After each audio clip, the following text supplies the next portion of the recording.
614 Life here with another cooking video. So you clicked on this video because you want to know how to make my famous cheesy fries. You either saw them on TikTok or you're just perusing around to YouTube and you happen to stumble upon my video, or you're a loyal subscriber. And I just want to thank everybody because we just hit 20,000 the other day. So thank you for that. But today we're going to be cooking my famous cheese fries, like I said. So what we're going to go over right now is what you're going to need for this recipe.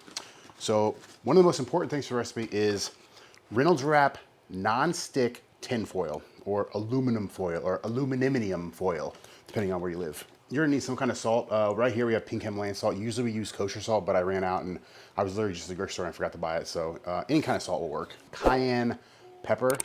This is if you like a little heat on your fries, which we kind of do, depending on if the 2-year-old is gonna eat it or not.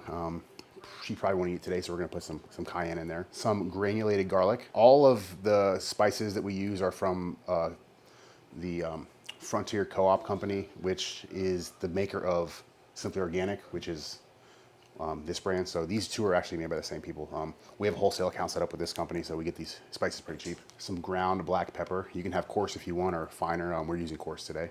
Some onion powder. And one of the most important ingredients of these fries, you would think it would be cheese, but no, it's chili powder. Don't underestimate the chili powder. Hi, Blake. Oh! The baby scared me. As far as sauces go, she's walking on the tripod. You're gonna need some kind of barbecue sauce. We prefer Sweet Baby Ray's. For all you daredevils out there, I see you. You can use classic ranch if you want to put that on top. We do not use it, but a lot of people have been pestering me about using ranch, so that's just an option if you like it.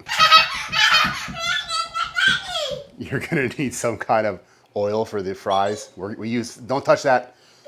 We use 100% pure avocado oil. It has a real high cooking temperature, so when you heat the oven up to 425, it can withstand the heat and not go rancid, so it's a little bit better for you. If you don't have that, you can use extra virgin olive oil. As far as cheese goes, you're gonna need some kind of mozzarella cheese. We prefer the Kraft pizza cheese because it has a little bit more stretch to it. Man, she is walking right under the tripod. So this kind of cheese, and then you want another kind of cheese. We like to use Mexican style 4 cheese. You can also use, sometimes we use Kojak or whatever cheese you like, but the main cheese you always want to have is the mozzarella. And of course, what fry doesn't use a potato? So we have good old Idaho, Jesus Christ, Idaho potatoes. Hoodaho, Idaho. So anyway, that's what we got. Your basic Idaho potatoes. You can use any potato you want for this, but we prefer this kind, or I believe they're called Yukon Gold. But today we're using the good old, I think it's called russet potatoes. I don't know. I'm not a farmer, so that's what we're using. So without further ado, let's get on to cooking. So I got my trusty potato helper. She actually gives me the potatoes. So we're gonna go ahead and cut these up right now. So here we go. Oh, thank you, Blake. So this is a professional grade potato slicer. We make these fries so much that this is one of my birthday gifts that I wanted. So I don't know, I can't remember where I got it, but I'll find out where we got it and I'll put the link in the description. I don't make any money on this, so I don't do that affiliate marketing crap. I have an actual job. Not that that's not an actual job, but anyway. I don't know. So we're gonna go ahead and slice these potatoes. So you go put it in the contraption, and boom, it makes these little thicker fries today. We also have an attachment for like string street fries. We switch it every other. So we're just gonna go ahead and slice up the potatoes right now. Okay. So step 1 is we're gonna take the avocado oil and we're going to generously put it over the potatoes. So that's what we're doing right now. After we do that, we're gonna go ahead and mix it up to get them evenly coated, so the spices stick to the fries. So now we're gonna add the spices. It doesn't matter what order you put them in. You kind of wanna put them on pretty generously. So we're gonna go ahead and do that right now.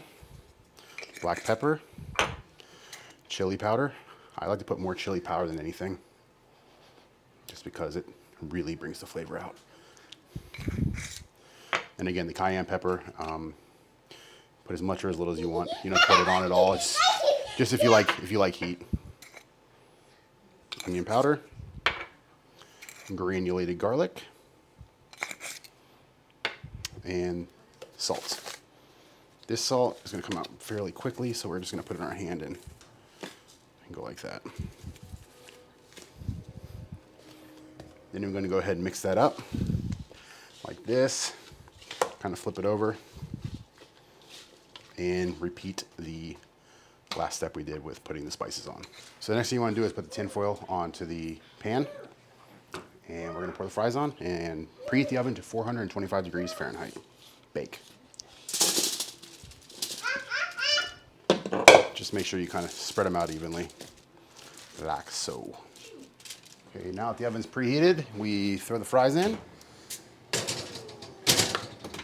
and set the time for 25 minutes. And in 25 minutes, we'll be back and we're gonna get on to the next step. Okay, so after 25 minutes, you kind of want to pull them out a little bit, and you want to check to see how they're cooking.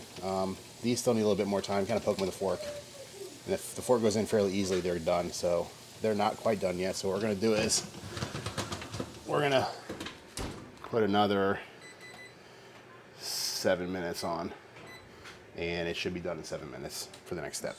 So they're done. We're gonna take them out and get on to the next step. Okay, so the next step of the recipe is you get some kind of plate that is oven safe, because you're gonna have to put this back in the oven. You get another piece of that non-stick tin foil, you place on the plate. You take your cheese and you put a very thin layer down on just the tin foil like this. Then we take some of our fries and we place them onto the cheese, an even layer. And then we put more cheese on top, like so. And more fries. I think you get what I'm doing here. Get the idea. And then you want to alternate the cheeses, so we like to do that. So again, evenly spread it out. And then keep doing that, and we'll get on to the next step. So that's what it should look like when you're done putting on all the cheese. There's probably 4 layers of fries. The top layer, you kind of want to put a little bit more, and we're gonna put it back in the oven at 425 degrees for 4 minutes, and that should melt all the cheese all the way through. So that's what we're gonna do right now. So while we're waiting for the fries to have the cheese melt on in the oven, we're gonna take our barbecue sauce and we're gonna put it on the plate. You're probably thinking, why would you put the barbecue sauce on the bottom? Just trust me and do it, and you'll thank me later. Put as little, well, not really little, just put about that much. And then I kind of go like this, and it kind of spreads it out. This is one of the keys, is having the barbecue sauce on the plate. So we're almost ready for the famous fry pour. Okay, so the oven went off. The baby's screaming because she knows I'm trying to film. So here it is, the fry pour. This is why this tin foil is so important. You're gonna see in like 5 seconds.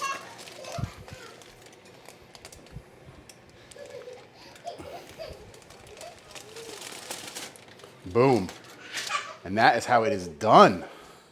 So let's bring the camera over. So there it is, the finished product. Let's do the rotisserie turntable. Oh my God. Just for the heck of it, we're gonna pull one of these fries up for you. And that is how it is done. Like it, share, subscribe. 6 for Life, peace, and you're welcome.